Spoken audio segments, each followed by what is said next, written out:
Olá, querido amigo, querida amiga, uma boa noite para você. Que bom que você aceitou o convite de estar aqui conosco essa noite. Estamos iniciando uma série de cultos aqui, Domingos de Esperança. Que você seja muito bem-vindo, muito bem-vindo à nossa transmissão aqui, ao nosso culto. E eu queria deixar uns breves recados contigo. Aí na descrição do vídeo, você vai poder acessar um formulário para você preencher com os dados daquele convidado. Então eu te aconselho, te peço, para que você convide um amigo, uma amiga, um familiar, né, uma pessoa que você gostaria de que assistisse esse culto e que você gostaria de ver mais perto de Jesus. Então convide esse amigo e ali nesse formulário você vai poder colocar os dados dele para que nós possamos fazer contato, possamos estar orando por esse amigo, por esse convidado que você está trabalhando com ele.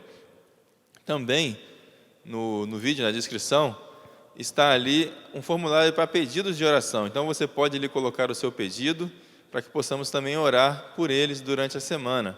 Então coloque lá o seu pedido, o seu agradecimento. Você está convidado a um formulário preparado com todo carinho.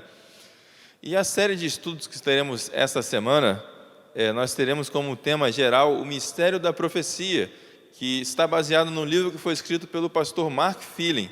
Então você terá a oportunidade de ter acesso a esse lindo material, esse material que fala dos eventos do tempo do fim. É um assunto muito palpitante, um assunto muito relevante para o nosso momento que vivemos. Então estamos numa situação complicada de pandemia, estamos aqui fazendo o culto de forma online, gravado.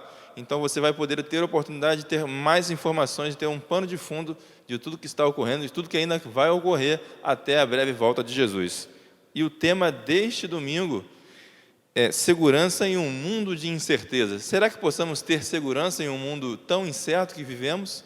Então, precisamente, esse será o tema dessa noite. Então, você não pode perder, fique conosco até o final, compartilhe esse vídeo, curta, se inscreva no canal da Igreja Adventista de Macaé, e eu convido você a orar comigo nesse momento. Feche seus olhos, oremos. Pai bondoso, Deus Santo, te agradecemos, Senhor, pela oportunidade de estarmos aqui cultuando, louvando o Teu nome, Senhor.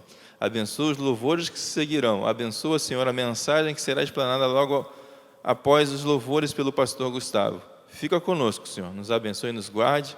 Nos dá as Tuas bênçãos, perdoa os nossos pecados. Te oramos em nome de Jesus. Amém. Boa noite. É um prazer estar aqui com você, adorando a Deus. Vamos começar o nosso momento de louvor, cantando o hino Bendita Segurança.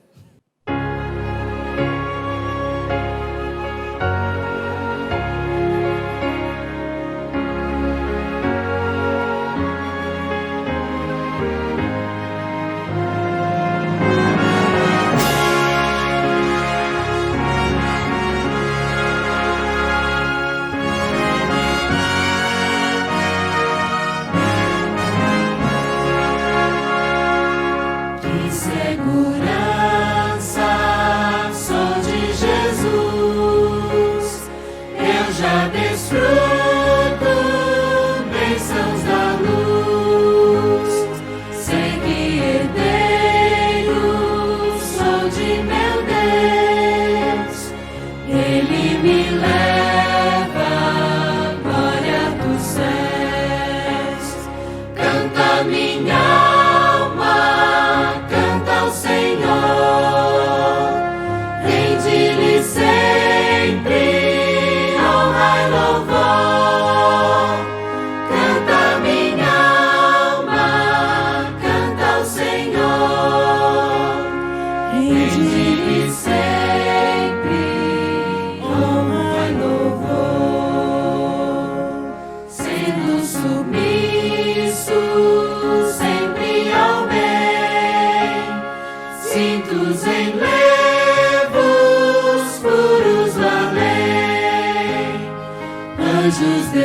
esperançoso, vivo na luz.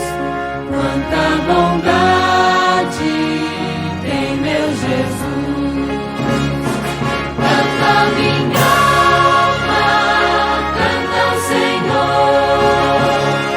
Rende-lhe sempre honra e louvor.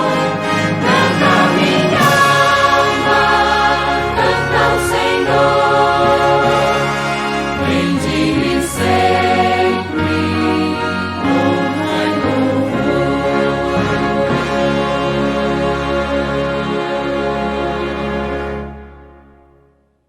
Agora nós vamos continuar louvando ao Senhor com o hino A Esperança Jesus.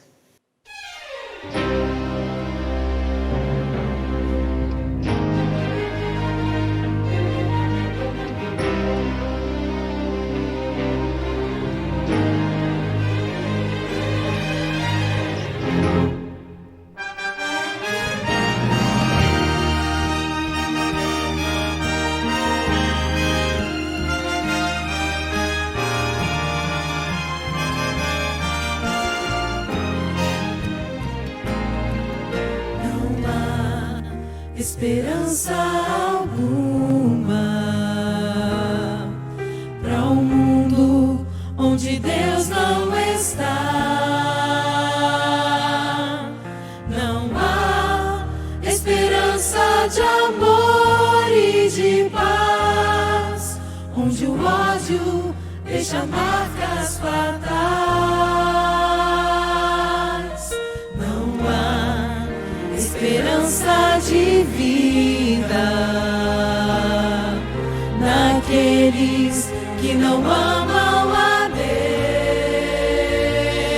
Deus. Não há esperança de um mundo de paz se o homem deixa Deus para trás. A esperança é Jesus, Ele é o caminho. A esperança é Jesus, nossa luz entre espinhos. A esperança é Jesus, segurança de salvação, onde o mundo pode achar solução. A esperança é Jesus.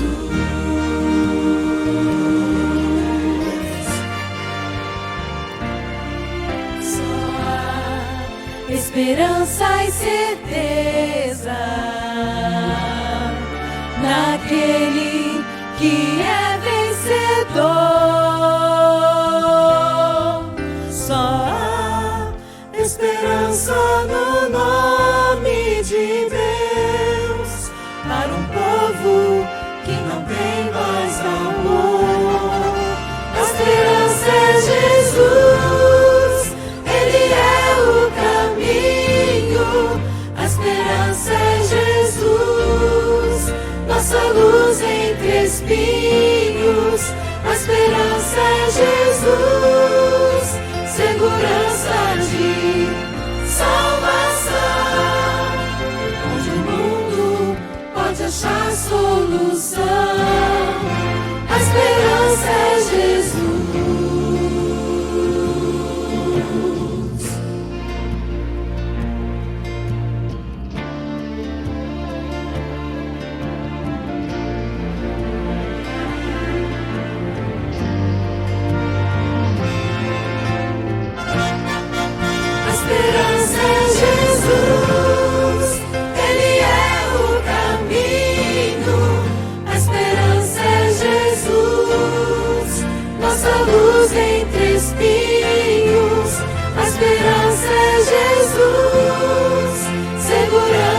Olá, amigos, boa noite. Que alegria poder estar com você, dando início a esta série tão especial, baseado no livro O Mistério da Profecia, escrito pelo pastor Mark Feeling.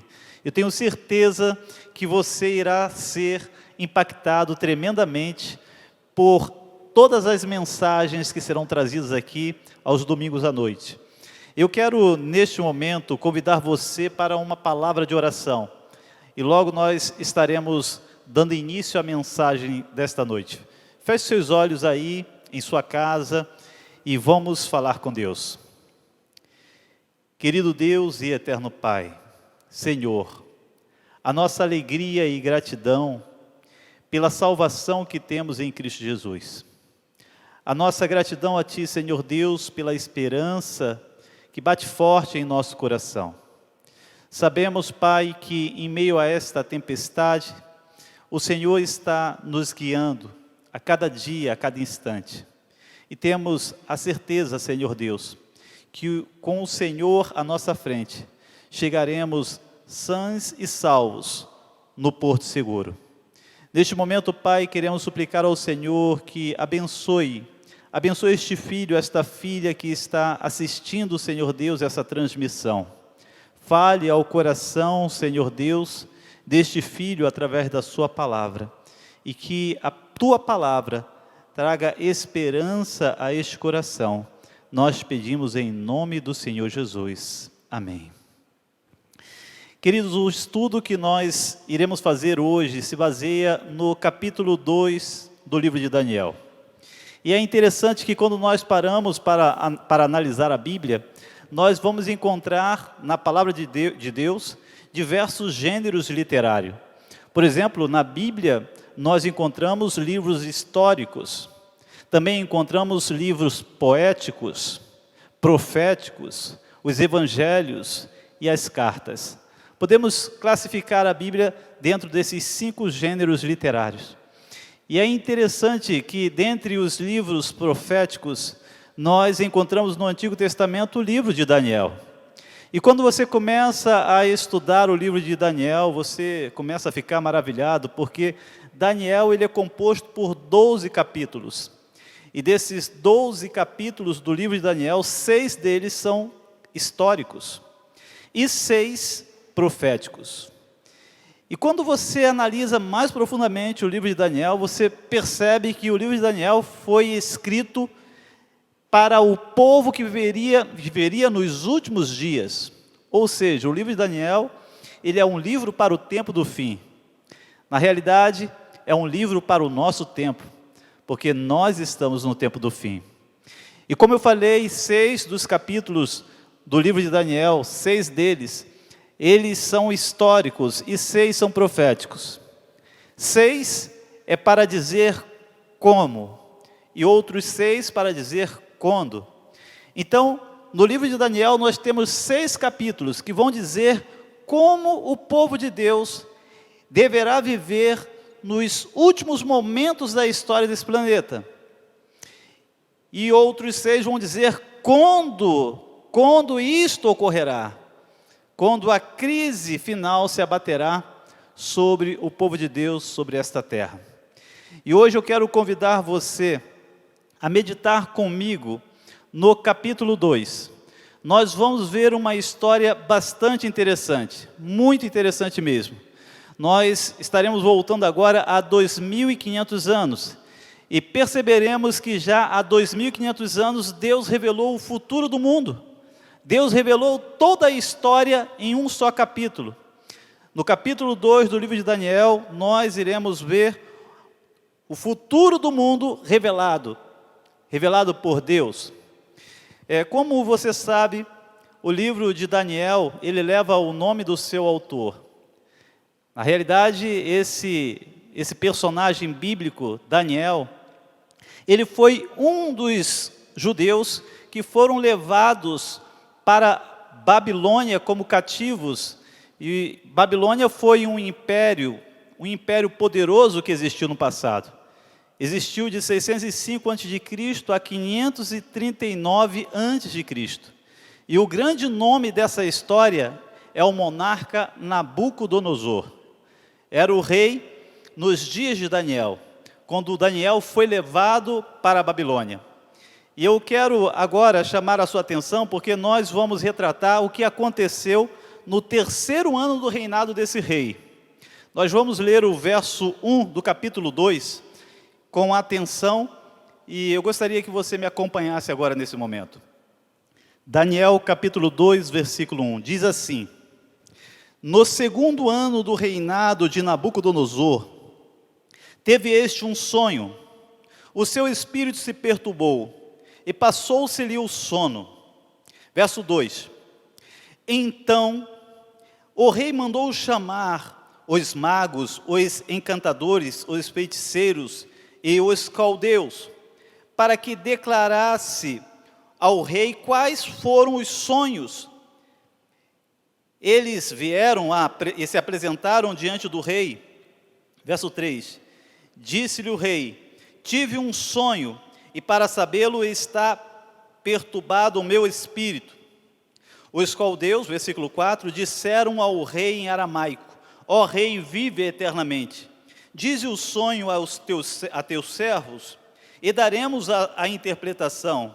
Respondeu ao rei e disse aos caldeus: Uma coisa é certa, se não me fizerdes saber o sonho e a sua interpretação, sereis despedaçados, e as vossas casas serão feitas em monturo. Bom, que coisa, que relato. É interessante que quando nós começamos a ler aqui no versículo 1, e quando nós percebemos o que estava acontecendo, o texto diz que o rei, ele teve um sonho, no segundo ano de seu reinado. Daniel, ele passou 3 anos sendo treinado e capacitado para estar na presença do rei. E aqui o relato diz que o rei teve um sonho no segundo ano do seu reinado. Parece ser uma discordância bíblica, mas na realidade é que o ano da ascensão, naquela época, não era contado. Então, de fato, é o terceiro ano do rei Nabucodonosor. Sabe, quando eu olho para essa história aqui, eu fico impressionado. Porque a Bíblia diz que o rei teve um sonho e ele ficou muito perturbado por conta desse sonho. E é interessante porque quando ele acorda, ele não se lembra mais de nada, ele não se lembra do sonho, e isso o deixa perturbado. E certamente isso não é uma coisa comum. Quantas pessoas sonham? Eu já tive sonhos e acordei no outro dia sem me lembrar deles. Certamente talvez isso já tenha acontecido com você. Mas por que o rei ficou tão perturbado por não se lembrar do sonho?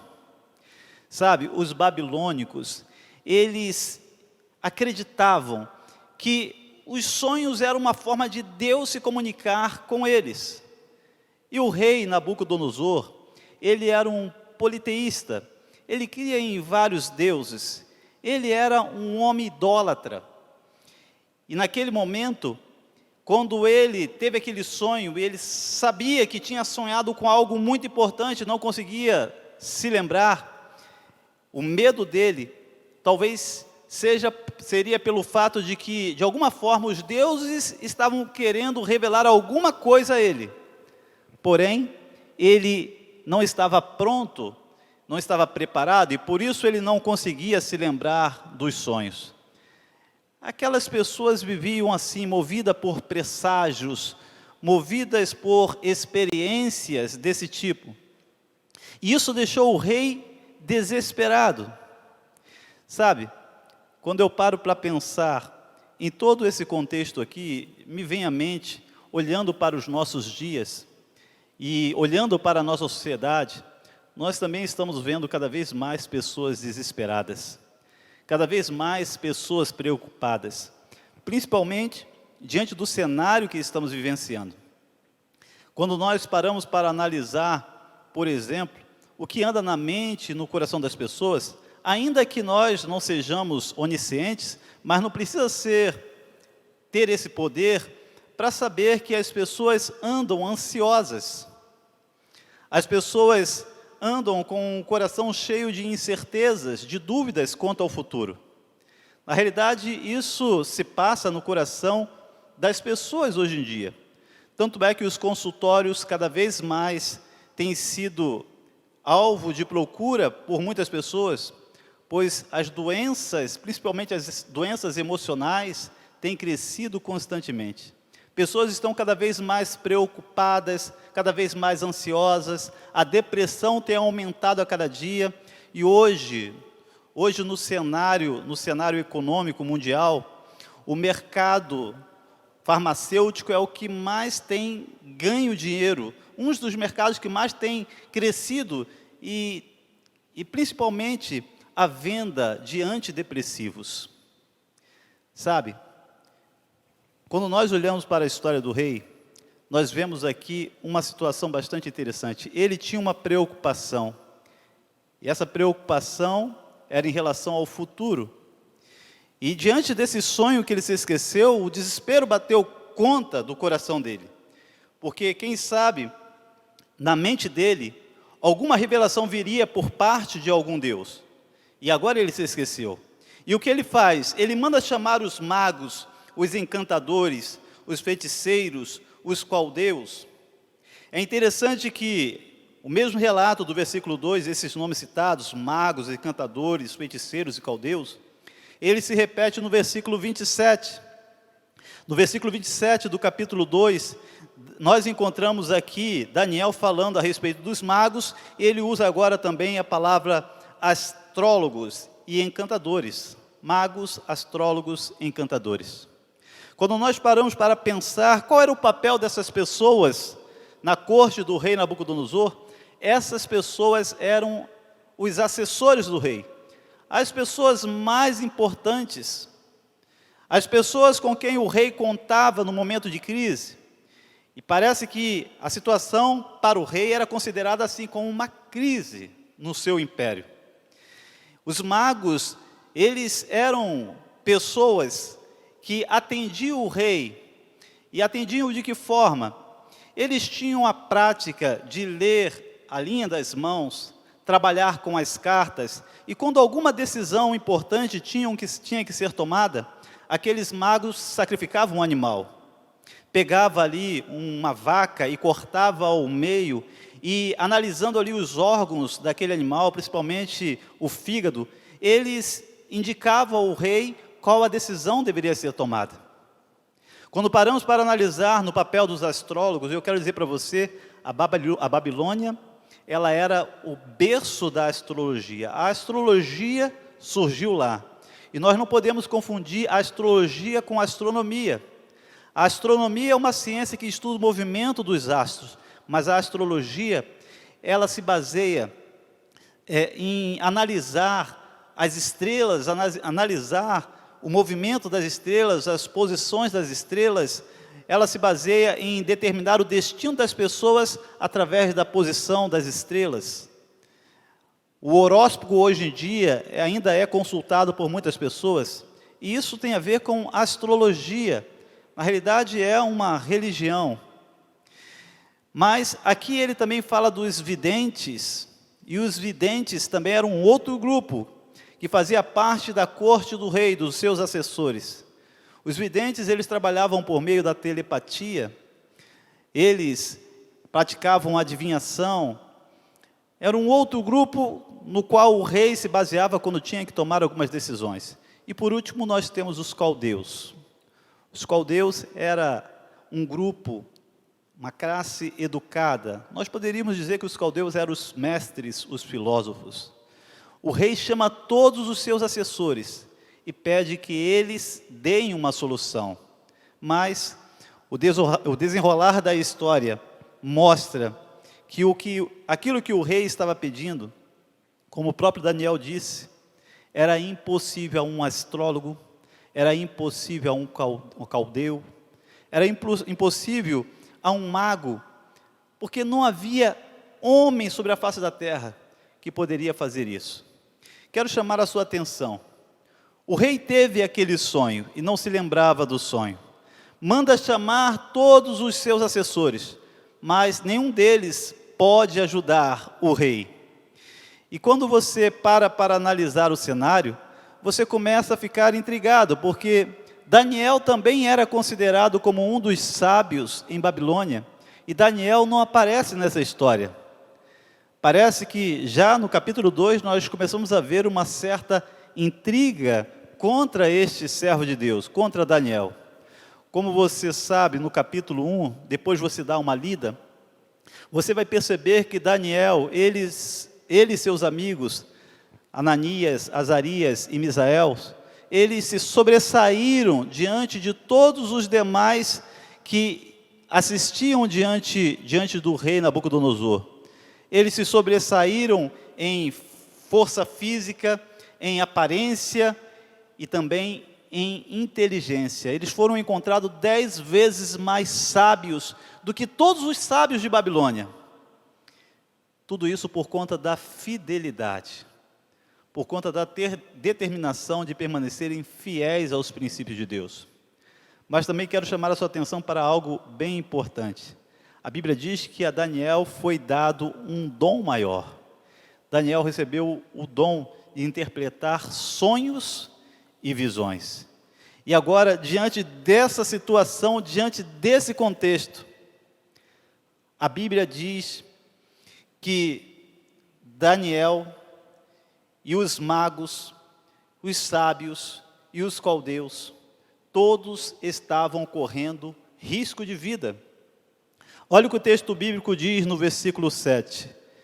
Versículo 6, melhor dizendo, diz assim: porém, se me declarardes os sonhos e a sua interpretação, recebereis de mim dádivas, prêmios, grandes honras. Portanto, declarai-me o sonho e a sua interpretação. O rei faz ameaças, mas também ele promete recompensar aqueles que dessem a interpretação. E pela segunda vez, então, essa elite do rei declara: diga o rei o sonho a seus servos, e lhe daremos a interpretação. No verso 8, o rei torna a dizer: bem percebo que quereis ganhar tempo, porque vedes que o que eu disse está resolvido. Isto é, verso 9, se não me fazeis saber o sonho, uma só sentença será a vossa, pois combinaste palavras mentirosas e perversas para as proferirdes na minha presença, até que se mude a situação. Portanto, dizei-me o sonho, e saberei que me podeis dar-lhe a interpretação. Interessante, queridos, que eles insistem com o rei para que o rei diga o sonho, mas o rei não tem como, porque ele se esqueceu. E eles ficam desesperados, porque não há nada que eles poderiam fazer, como eu disse. A resposta de Daniel ao rei: não havia homem, mago, astrólogo ou encantador que pudesse dar ao rei a interpretação. Agora eu quero chamar a sua atenção. O rei não sofria de amnésia, mas na realidade, Deus impediu o rei de lembrar o sonho, porque Deus estava naquele momento ali, preservando a revelação. Se o rei se lembrasse e contasse para aqueles aos quais ele tinha confiança, certamente eles dariam qualquer interpretação, mas Deus queria preservar a revelação. Deus queria que o rei soubesse a verdade, e para isso teria que ser usado um servo fiel. E é nesse momento que Daniel entra em cena. Embora talvez aqueles assessores do rei tivessem tentado de alguma forma sabotar Daniel, porque ele não estava presente ali no momento dessa crise, estava desavisado, mas Deus fez com que chegasse até ele a oportunidade de testemunhar, a oportunidade de dar ao rei a revelação. Seguindo em frente a leitura, nós encontramos então no versículo 10. E agora eu quero chamar a sua atenção aqui, porque os caldeus, que é a classe educada, os sábios, ou podemos dizer assim, os caldeus, eles representam ali os mestres, os filósofos. Eles vão ao rei e responderam os caldeus, versículo 10, na presença do rei, e disseram: não há mortal sobre a terra que possa revelar o rei, que possa revelar o que o rei exige, pois jamais houve rei, por grande e poderoso que tivesse sido, que exigisse semelhante coisa de algum mago, encantador, o qual deu. A coisa que o rei exige é difícil, e ninguém há que possa revelar diante do rei, senão os deuses, e estes não mora com os homens. Olha que coisa tremenda. Nós sabemos que Daniel, ele era considerado como fazendo parte desse grupo. Obviamente que Daniel não era um astrólogo, nem um mago, nem um adivinho, mas quem sabe ele se encaixasse dentro dessa classe, dos caldeus. E são os caldeus, homens mais polidos, que vão tentar de alguma forma contornar a situação diante do rei. Eles admitem não ter condições de responder ao rei. Também diz para o rei que antes dele nenhum outro rei pediu algo assim. E aqui é interessante, queridos, que no versículo 11 eles admitem também que somente aqueles que têm o Espírito de Deus, somente aqueles cujo Deus habita, é que é capaz de dar tal informação, pois somente os deuses poderiam revelar, somente os deuses. É interessante que no discurso dele, a coisa que o rei exige é difícil, e ninguém há que possa revelar diante do rei, senão os deuses, e este não mora com os homens. Foi um discurso equivocado daqueles que não conhecem o Deus verdadeiro, porque eu quero dizer uma coisa para você, o Deus que a Bíblia apresenta, ele habita no coração humilde e contrito. O Deus que a Bíblia apresenta, ele habita com os homens, e ele habitava no coração de Daniel. Esse Deus habita com você e com a sua família também. Agora nós vamos para um outro contexto da história, porque até então Daniel está fora de cena, e agora no versículo 12, o rei irado, enfurecido, ele então decreta que todos os sábios fossem mortos, e nesse momento a história atinge diretamente Daniel e seus amigos que eram considerados sábios em Babilônia. No versículo 13 diz que saiu o decreto segundo o qual deviam ser mortos os sábios, e buscaram a Daniel e seus companheiros para que fossem mortos. Então Daniel falou avisada e prudentemente a Arioque, o chefe da guarda do rei, que tinha saído para matar os sábios da Babilônia. Verso 15, e disse a Arioque, encarregado do rei, por que é tão severo o mandato do rei? Então Arioque explicou o caso a Daniel. Foi Daniel ter com o rei, ele pediu que designasse o tempo, e ele revelaria a sua interpretação. Então Daniel foi para casa e fez saber aos seus companheiros, Ananias, Misael e Azarias, para que pedissem misericórdia ao Deus do céu sobre este mistério, a fim de que Daniel e seus companheiros não perecessem com o resto dos sábios da Babilônia. Queridos, que história impressionante.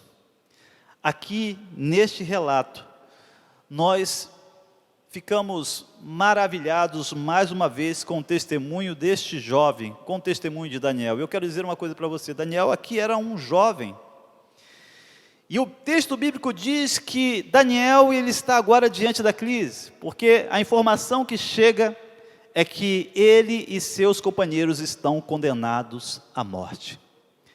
A crise bateu na porta de Daniel. E eu pergunto a você, qual é a sua atitude diante da crise? Qual é a sua atitude quando a situação fica, desculpa a expressão, fica preta para o seu lado?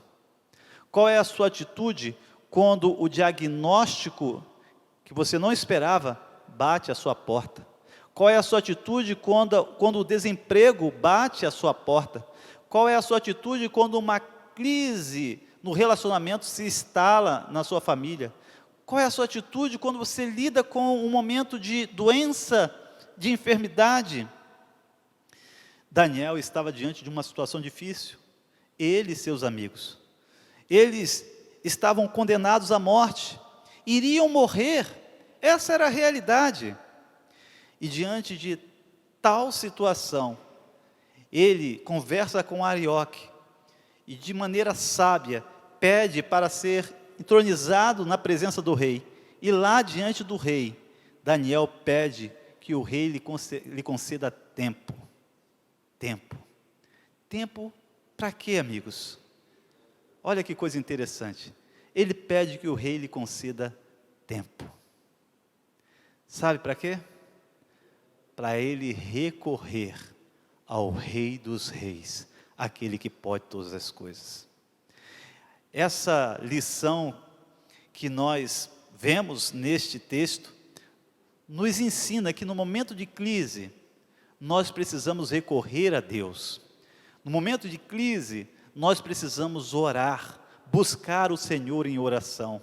Quando a coisa foge do seu controle, quando não há o que fazer, quando você não tem condições de resolver o problema, então você precisa se voltar para Deus em oração, como fez Daniel. Daniel, ele sabia que não havia nada que ele pudesse fazer por si mesmo, mas havia apenas uma esperança, e essa esperança era em Deus. Ele chega em casa, divide o caso com os seus amigos e chama eles para fazerem uma noite de vigília, para buscarem a presença de Deus até alcançar a solução. E sabe o que é maravilhoso? A Bíblia diz que Deus então dá a resposta. Deus dá a Daniel o sonho que o rei teve e também a interpretação. E diante desta revelação, o texto bíblico diz que Daniel e seus amigos louvaram a Deus, adoraram o Senhor. Sabe, eles bendizeram o nome do Senhor.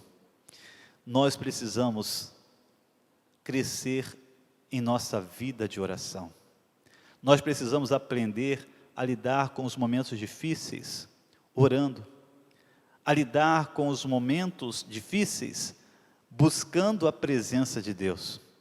Hoje nós estamos vivendo num tempo de pandemia, vivendo num tempo de incertezas, de inseguranças, vivendo num tempo onde não sabemos para onde olhar, em quem esperar, mas eu convido você a olhar para a palavra de Deus. Eu convido você a esperar em Deus e a confiar em Deus, porque Deus sempre tem uma solução.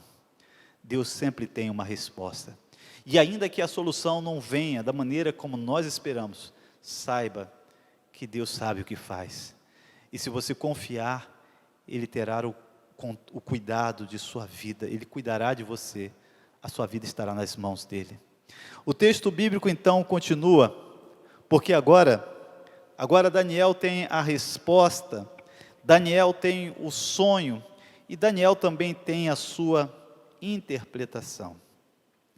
Agora, uma vez ciente do que o rei havia sonhado, Daniel então ele entra novamente na presença do rei. No versículo 24, o texto bíblico diz: por isso Daniel foi ter com Arioque, ao qual o rei tinha constituído para exterminar os sábios da Babilônia. E entrou e lhe disse: não mates os sábios da Babilônia, introduze-me na presença do rei, e revelarei ao rei a interpretação. Olha que coisa fantástica a nobreza deste jovem. Embora ciente que o papel daqueles homens, daqueles magos, daqueles astrólogos, daqueles feiticeiros, embora ciente que o papel daqueles homens não agradavam a Deus, no entanto, Daniel se compadece deles e diz: não matem os magos, não matem os sábios, eu tenho a interpretação. Daniel salva a vida daqueles homens. Que coisa tremenda é este jovem Daniel neste momento da vida dele. No versículo 25, então Arioque depressa introduz Daniel na presença do rei e lhe disse: achei um dentre os filhos dos cativos de Judá, o qual revelará ao rei a interpretação. Respondeu o rei e disse, versículo 26, a Daniel, cujo nome era Beltesazar: podes tu fazer-me saber o que vi no sonho e a sua interpretação? Versículo 27. Respondeu Daniel na presença do rei e disse: o mistério que o rei exige, nem encantadores, nem magos, nem astrólogos o podem revelar ao rei. Mas há um Deus no céu, o qual revela os mistérios, pois fez saber ao rei Nabucodonosor o que há de ser nos últimos dias. O teu sonho e as visões da tua cabeça, quando estavas no teu leito, são estas. No versículo 29, então nós vamos descrever o sonho, mas eu quero chamar a sua atenção para os versos anteriores, para olharmos a nobreza de Daniel e a humildade. Daniel, neste momento, se coloca apenas como instrumentos nas mãos de Deus. Ele reconhece que ele mesmo nada pode fazer, não tem condições por si mesmo de dar ao rei o que o rei exigia, nem ele, nem um homem nenhum na face dessa terra, mas ele dá a Deus toda a honra, toda a glória e todo o louvor. Olha o que ele diz no versículo 27, segunda parte: o mistério que o rei exige, nem encantador, nem magos, nem astrólogos o podem revelar. Ninguém pode. E aqui eu quero dizer uma coisa para você em relação ao futuro. Ninguém pode adivinhar o futuro. Ninguém pode. Só Deus pode revelar. Só Deus tem a verdadeira revelação. Se existe algo em que você pode confiar, é a palavra de Deus. Se existe alguém em quem você pode confiar, é Deus. Dele vem a verdadeira revelação, dele vem a verdadeira interpretação. Sabe, Deus sabe. E a história confirma.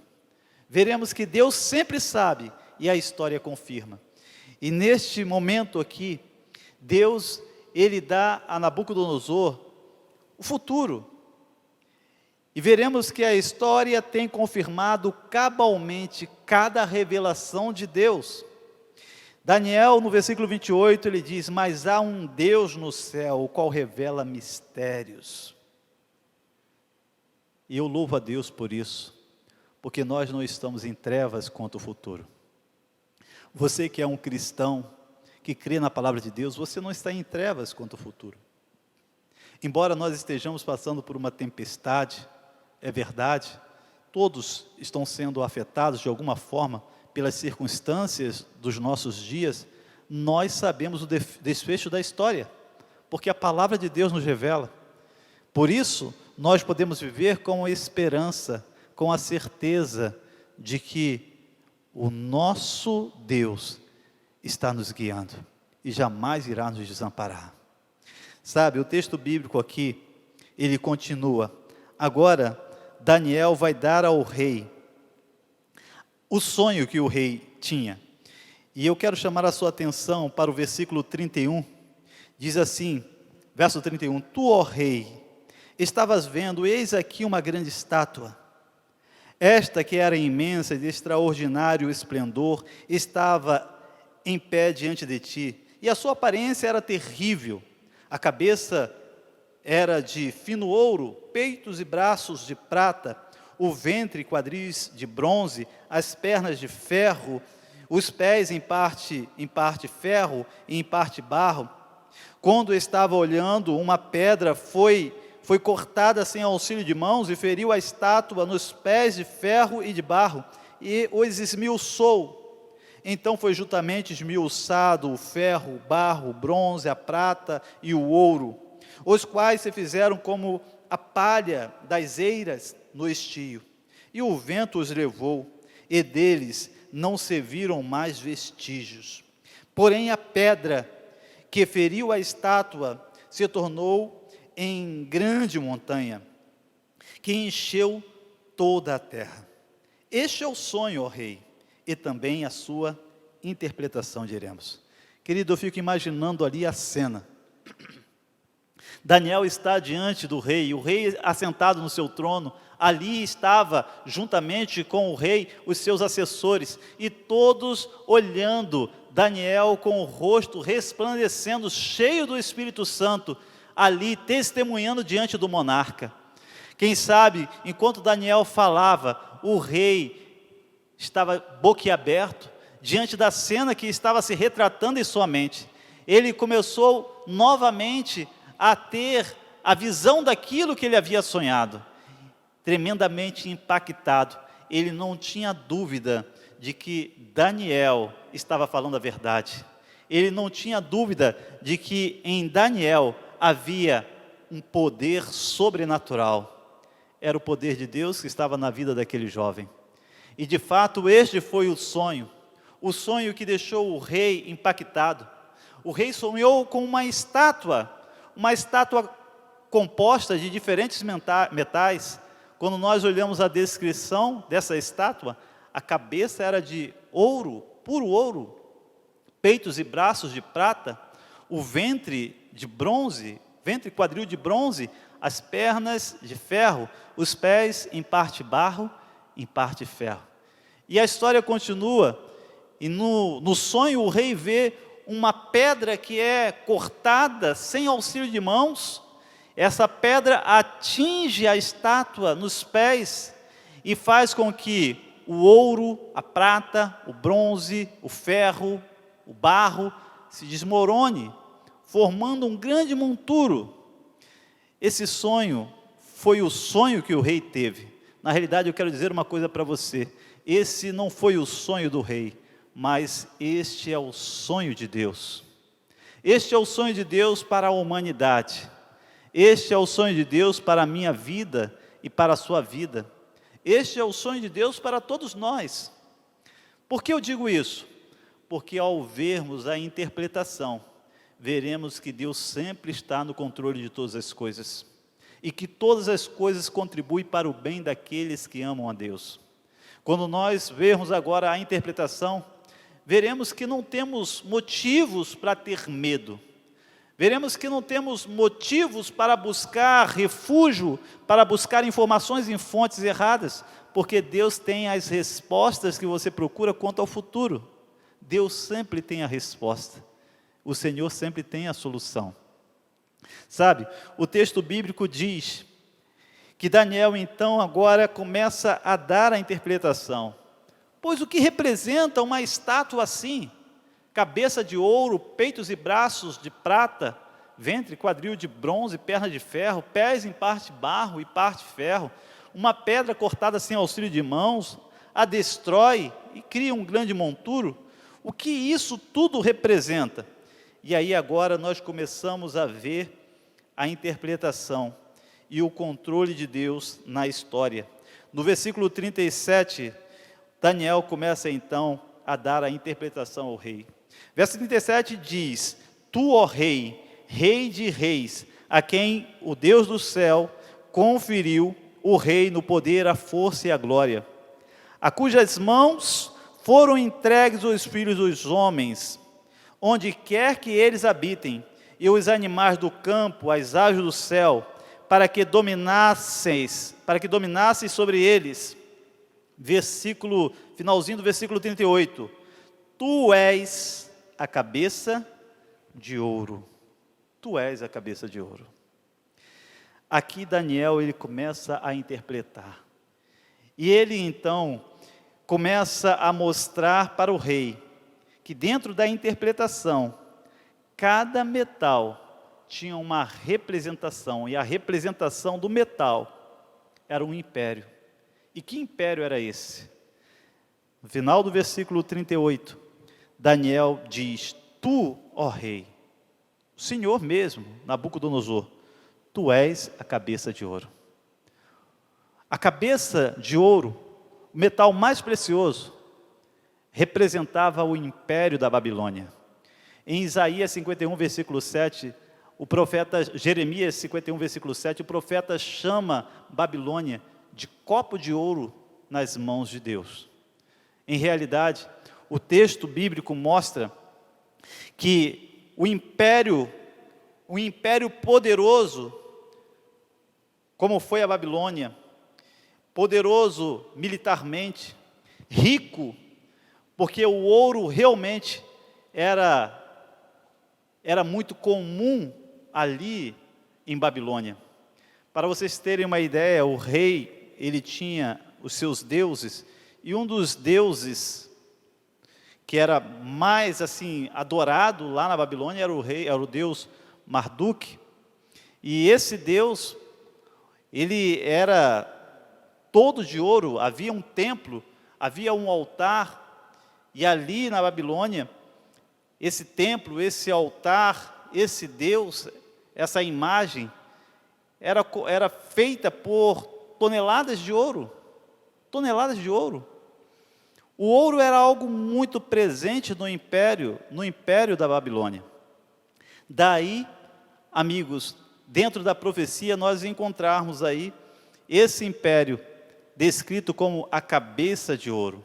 Mas não para por aí, porque na estátua, no versículo 39, Daniel começa a descrever: depois de ti, depois da Babilônia, se levantará outro reino inferior ao teu. Obviamente que depois do ouro vem a prata, peitos e braços de prata.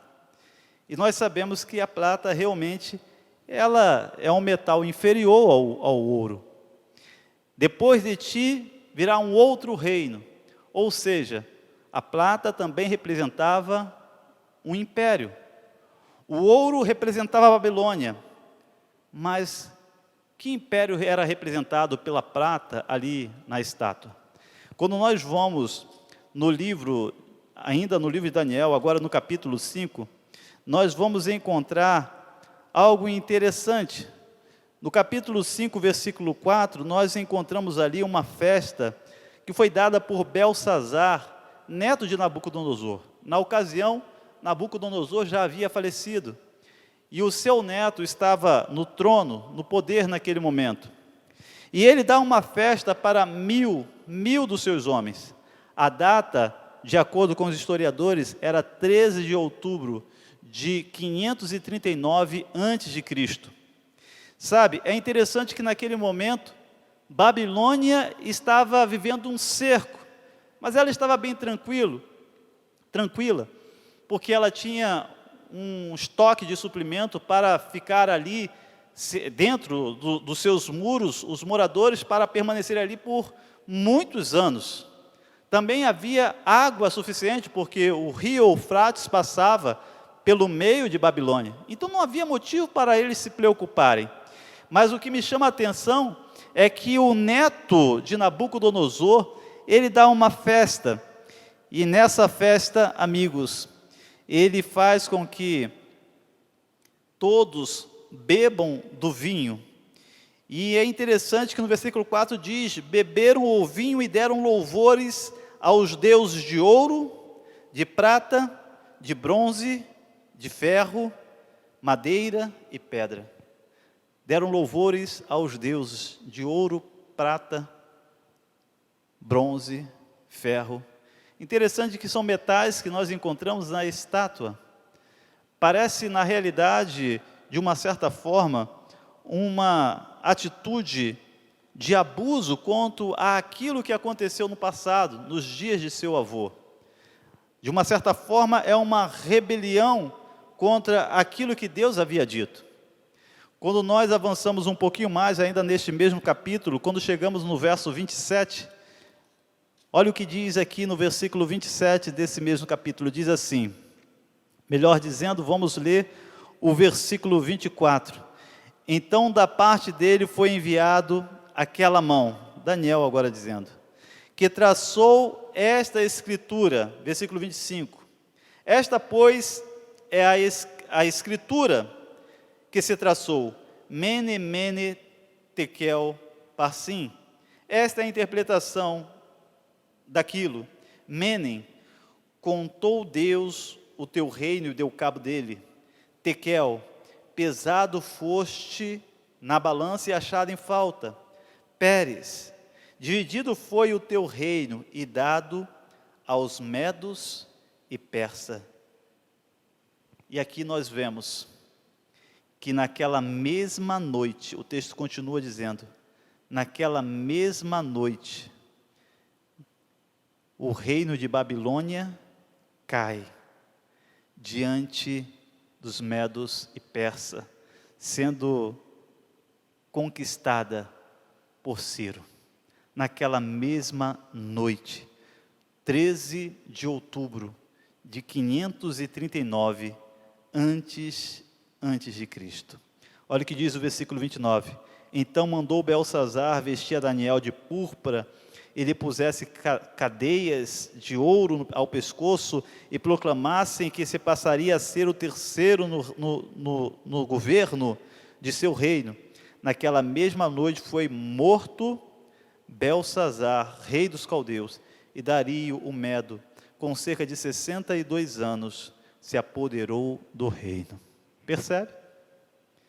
Aqui está sendo revelado, amigos, sendo revelado quem foi os peitos e braços de prata, os medo-persas. É esta a interpretação que Daniel estava dando ao rei. Depois de ti virá um outro reino inferior ao seu, os medo-persas. E sabe o que é interessante? Quando nós vamos lá no livro de Isaías 44, e você encontra em Isaías 44, verso 27, vamos ver, Isaías 44, olha o que diz.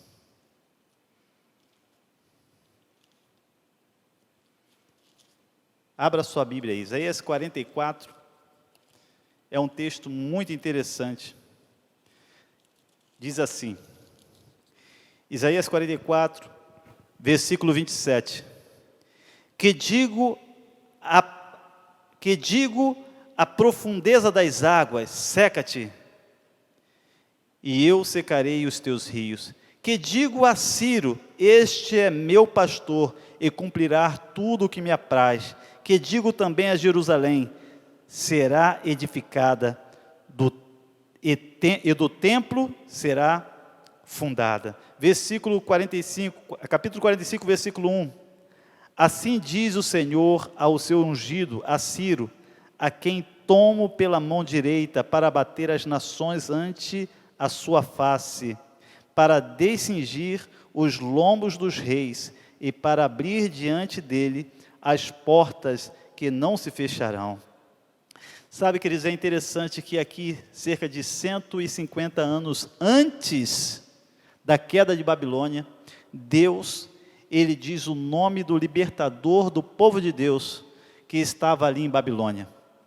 Ele diz através de quem Babilônia iria cair, e de fato, no dia 13 de outubro de 539 a.C., através de Ciro, conforme foi profetizado aqui no livro de Isaías 44, versos 26, 27 e 28, Ciro estrategicamente desvia as águas do rio Eufrates, fazendo com que a margem, o leito do rio secasse e os seus soldados pudessem entrar tranquilamente ali por debaixo dos portões, através do leito do rio, entrar em Babilônia e tomar Babilônia. Sabe o que isso mostra? É que a história, mais uma vez, comprova a veracidade da palavra profética.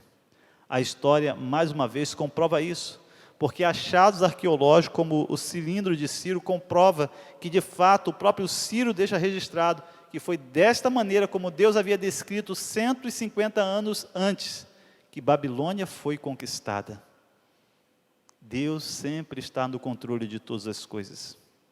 É Deus que estabelece reis e é Deus que remove reis. Nós já encontramos aqui, dentro da estátua, a interpretação de que Babilônia era a cabeça de ouro e que os medo-persas representavam a prata. Mas quando nós continuamos a ler aqui a interpretação dada por Daniel, do sonho do rei, nós vemos aqui, no versículo 39, o surgimento de um terceiro reino, e aqui é dito que é um terceiro. Na realidade, é um terceiro reino de bronze. Um terceiro reino de bronze. E aí, nós podemos então nos perguntar, que reino é esse? Qual é esse reino de bronze? Quando nós vamos ali em Daniel ainda, capítulo 8, versículo 20, nós encontramos mais uma informação preciosa da interpretação desse texto. Daniel 8, versículo 20. Olha o que é dito em Daniel 8, versículo 20. Nós vamos mudar um pouquinho aqui os símbolos, mas é interessante. Versículo 20 diz: aquele carneiro com 2 chifres que viste, são os reis da Média e da Pérsia. Percebe?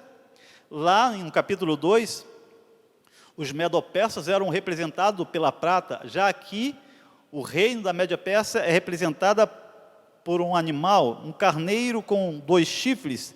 E no versículo 21 diz: porém, o bode peludo é o rei da Grécia, e o chifre grande entre os olhos é o primeiro rei.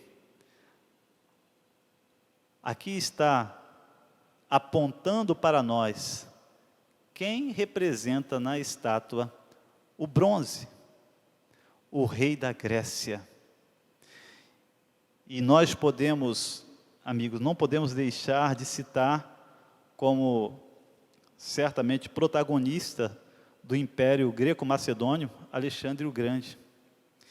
Você deve estar lembrado dessa figura histórica, Alexandre o Grande, que numa década conquistou o mundo. Um homem que entrou para a história com suas conquistas. E é relatado que numa certa ocasião, Alexandre o Grande, depois de ter tido várias conquistas, um dia ele se desespera em sua tenda. E ele exclama: não há mais mundos para conquistar. Alexandre o Grande, ele sai de cena muito novo, aos 33 anos de idade. Mas o que é interessante é que Alexandre, ele ganhou o mundo, mas que certeza tem quanto à sua alma? E a Bíblia diz: de que adianta o homem ganhar o mundo inteiro e perder a sua alma? Enquanto Alexandre o Grande lutou para conquistar os reinos e morreu do jeito que morreu, nós temos a experiência de um outro homem que morreu aos 33 anos de idade. Eu estou falando do nosso Senhor Jesus, que também é Rei dos reis e Senhor dos senhores. Jesus viveu aqui nesse mundo, ele viveu juntamente com as pessoas humildes, com as pessoas pobres. Ele não lutou as guerras, ele morreu numa cruz, mas Jesus, ele conquistou todos os mundos do universo. A diferença, amigos, de Alexandre para Jesus é uma diferença marcante, porque Alexandre conquistou os mundos, porém perdeu a sua própria alma. Como confiar no ser humano a nossa esperança e a nossa salvação? Como confiar nos líderes? Como confiar na liderança militar de um exército? Mas você pode confiar em Jesus. Você pode depositar nele a sua confiança, porque ele morreu para te alcançar, ele morreu para nos alcançar, ele morreu para nos dar a salvação. É interessante que nós temos aqui no relato bíblico a história confirmando a profecia bíblica. Nós já temos o reino da Babilônia de 605 a.C. a 539 a.C. Nós temos o reino da Medo-Pérsia, que foi de 539 a 331 a.C. E nós temos agora os gregos que reinaram de 331 a.C. a 168 a.C. Porque depois dos gregos, qual seria o próximo império que se levantaria? Seria o império do ferro. E a profecia bíblica mostra aqui que o ferro, de fato, ele é inferior em valor ao ouro, à prata, ao bronze, mas em relação à força, o ferro tudo destrói. Nós podemos ver o Império Romano como foi conhecido como a máquina de guerra, um império poderoso. E de fato foi isso que aconteceu. Em 168 a.C., Roma assume o poder mundial, se torna o império mundial. E tem um reinado longo, maior de todos os, em matéria de tempo, o maior de todos os impérios, um grande império. O seu reinado se estende de 168 a.C. a 351 depois de Cristo. De 168 a.C. a 351 depois de Cristo. Foi a extensão desse império. Nos dias de Cristo, o império que estava no poder era o Império Romano. E você conhece a história. Quando você para analisar a história dos romanos, os seus imperadores, você vai observar muita coisa ali. Eu quero chamar a sua atenção que quando nós analisamos ali a história, nós estamos vendo a cabeça de ouro, nós estamos vendo a prata, peitos e braços de prata, o bronze, o ferro, e você percebe que há um declínio. Existe um declínio em relação aos impérios, em relação ao valor. E você vê que há um desgaste em cada império. A cada geração que passa, há um desgaste. Há desgastes em todos os sentidos, principalmente moralmente. Quando a gente chega nos dias do Império Romano, nós vamos ver realmente um império desgastado pela corrupção, pela imoralidade e pela preguiça. Sabe, a profecia bíblica diz que não surge um outro metal. Apresenta depois das pernas de ferro, os pés em parte barro, em parte ferro. E sabe por que isso? Porque Roma não foi conquistada por um outro império. De 351 depois de Cristo a 476, Roma foi invadida por tribos bárbaras. E dentro de um espaço de 125 anos, essas tribos invadiram o Império Romano, fragmentando o império, dividindo o império. E quando você lê o texto bíblico, você vai perceber que o texto diz, a história diz, que haveria então os pés em parte barro, em parte ferro, e você sabe ali os dedos das estátuas, 10 dedos. Isso também tem uma interpretação profética. Porque estas tribos, as tribos que invadiram, foram 10 tribos que invadiram o Império Romano, que fragmentaram o Império, que dividiram o Império Romano. Algumas dessas tribos nós facilmente podemos identificar. Os álamos, que deu origem aos alemães. Nós temos os anglo-saxões, que deu origem à Inglaterra. Nós temos os suevos, que deu origem a Portugal. Os francos, que deu origem aos franceses, à França. Eu quero dizer para você que a invasão das tribos bárbaras deram origem ao que nós temos hoje, a Europa atual, aos 10 países da Europa. É interessante isso, amigos, porque a história comprova o texto bíblico. E quando você começa a analisar o discurso de Daniel, quando você avança um pouquinho mais no texto, olha só o que o profeta diz. Olha o que ele diz, versículo 43. Quanto ao que viste do ferro misturado com o barro e lodo, misturar-se-ão mediante casamento, mas não se ligarão um ao outro, assim como o ferro não se mistura com o barro. Mas nos dias deste rei, o Deus do céu suscitará um reino que não será jamais destruído.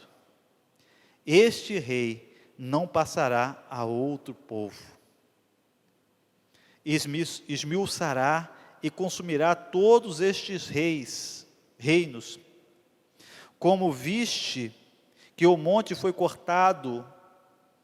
que do monte foi cortado uma pedra sem auxílio de mãos, e ela esmiuçou o ferro, o bronze, o barro, a prata e o ouro.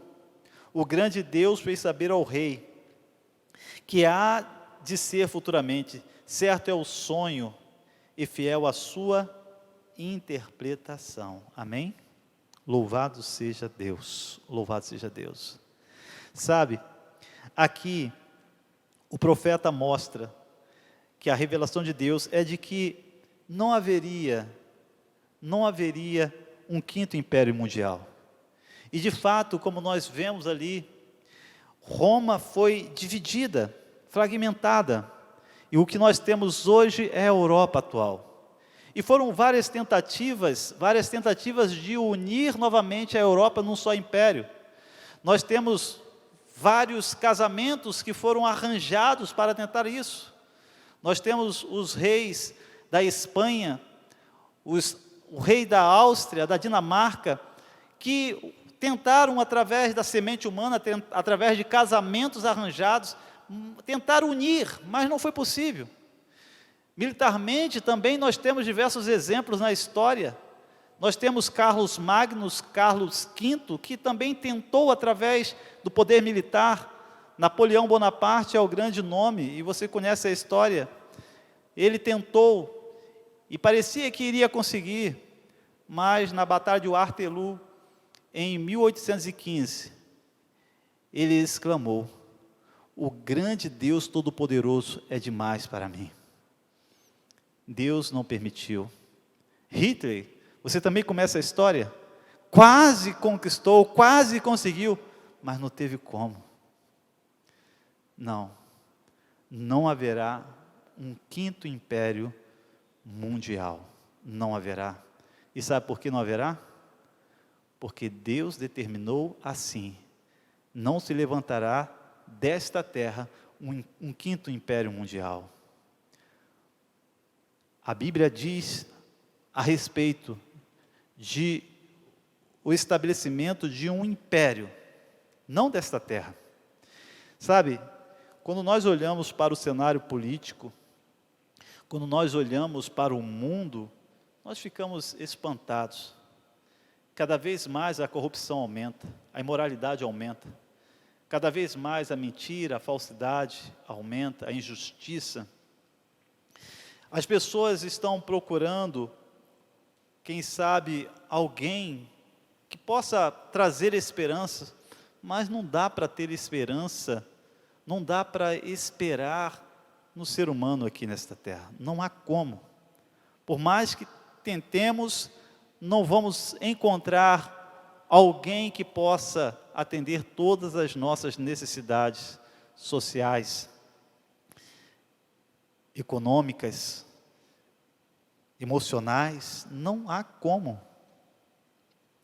Mas o que a Bíblia diz, e eu estou terminando aqui, a Bíblia diz o seguinte: mas nos dias destes reis. Quais reis? Nos dias dos pés, nos dias dos dedos, nos dias atuais. Quando nós olhamos o cenário mundial, é nesses dias que a Bíblia está dizendo, com o contexto que nós estamos vivendo. Nos dias destes reis, o Deus dos céus suscitará um reino que não será jamais destruído. Este reino não passará a outro povo, esmiuçará e consumirá todos estes reinos, porém ele mesmo subsistirá para sempre. Que reino é este? Este reino é a pedra cortada sem auxílio de mãos. Sabe o que eu quero dizer para você, amigos? É que você pode ter a certeza de uma coisa: não vai ser direita nem esquerda que vai dar solução ao cenário mundial, que vai dar solução para a economia, que vai dar solução para a política, que vai dar solução para os problemas sanitários, os problemas de segurança. Não. A intervenção vai vir de cima. É isso mesmo que estou dizendo para você. Ela vai vir do alto. A intervenção não vai ser de parte humana, mas vai ser uma intervenção divina. Deus vai intervir na história deste mundo, de uma vez por todas. É Ele que vai colocar um ponto final nessa história triste que nós vivenciamos todos os dias. É Ele que vai colocar um ponto final na dor, no sofrimento, no desespero. Foi isto que Daniel viu, foi isto que Nabucodonosor viu. Um reino cortado sem auxílio de mãos, que atinge a estátua nos pés. E todos os impérios que já existiram serão levados como o vento leva a palha. Não haverá mais lembrança dos babilônicos, não haverá mais lembrança dos medo-persas, não haverá mais lembrança dos gregos, dos romanos, da Europa, porque o reino de Deus será estabelecido nesta terra. E quando Deus estabelecer o seu reino nesta terra, não haverá mais lembrança das coisas passadas, porque tudo se fará novo. Amigo, eu quero dizer uma coisa para você.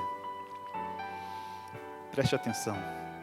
O livro de Daniel é um livro para o tempo do fim. É para os nossos dias. Está entendendo o que eu estou dizendo para você? O livro de Daniel é o livro para os nossos dias. E a Bíblia diz, nos dias destes reinos, a Europa já está estabelecida há séculos. Nós já vivemos nesse contexto, nesse cenário há séculos. Jesus está prestes a voltar. Jesus está voltando. E Ele virá em breve para estabelecer o reino de Deus.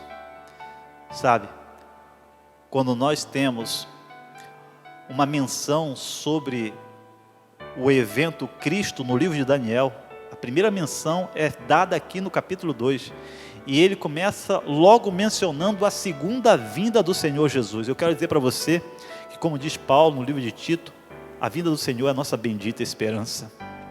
Não dá para viver nesse mundo aqui, amigo, esperando que algo melhore aqui nesta terra e que irá mudar a história da humanidade de forma que nós teremos tranquilidade, paz e sossego no nosso coração. Eu quero dizer uma coisa para você. Crise vai, crise vem. A crise que nós estamos vivendo vai passar, mas virão outras. Mas a certeza que eu te dou é que quando este reino de Deus for estabelecido, ele vai subsistir para sempre. E tudo o que nós vemos hoje irá mudar. Você irá ser feliz com a sua família, longe do medo, longe da preocupação, longe da ansiedade, longe da depressão, longe da enfermidade, longe da dor da separação e da morte. E o que nós precisamos, nesse momento, é agir como Daniel agiu. É crer e confiar totalmente em Deus. Portanto, o meu convite para você, meu amigo, nesse momento, é que você olhe para as profecias, estude a Bíblia, creia na palavra de Deus e se prepare para a volta do Senhor Jesus, porque Ele logo virá para te buscar. Que Deus te abençoe poderosamente, que você guarde essas palavras no coração e que no próximo encontro estejamos juntos para continuar buscando a revelação do mistério das profecias. Que Deus te abençoe, um forte abraço, fica na paz.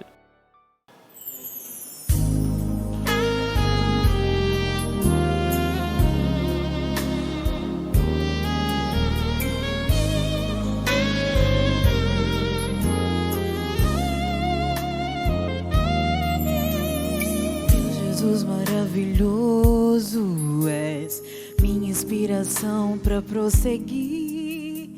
Mesmo quando tudo não vai bem, eu continuo olhando para ti. Eu sei que tu tens o melhor para mim. Há um desejo no meu coração. Ó, dá-me forças para continuar, guardando a promessa em oração. Firme, ó Deus, está o meu coração, firme nas promessas do Senhor.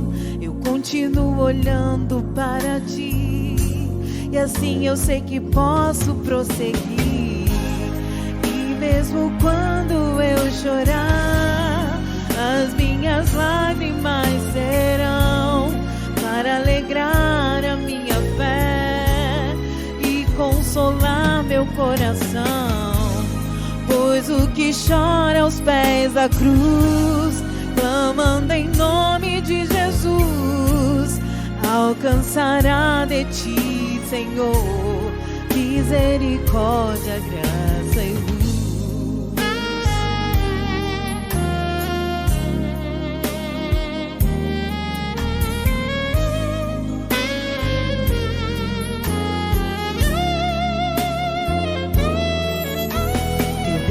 Amor não cessa, eterno não tem fim.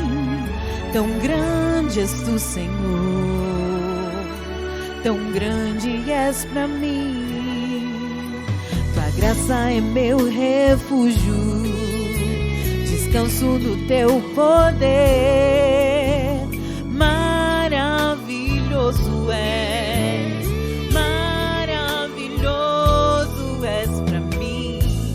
Firme, ó Deus, está o meu coração, firme nas promessas do Senhor. Eu continuo olhando para ti, e assim eu sei que posso prosseguir. E mesmo quando eu chorar, as minhas lágrimas serão para regar a minha fé e consolar meu coração.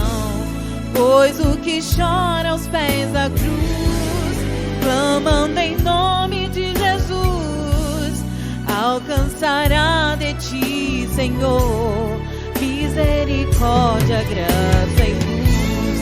E mesmo quando eu chorar, as minhas lágrimas serão para regar a minha fé e consolar meu coração. Pois o que chora aos pés da cruz, clamando em nome de Jesus, alcançará de ti, Senhor, misericórdia, graça e luz. Misericórdia, graça e luz. Misericórdia, graça e luz.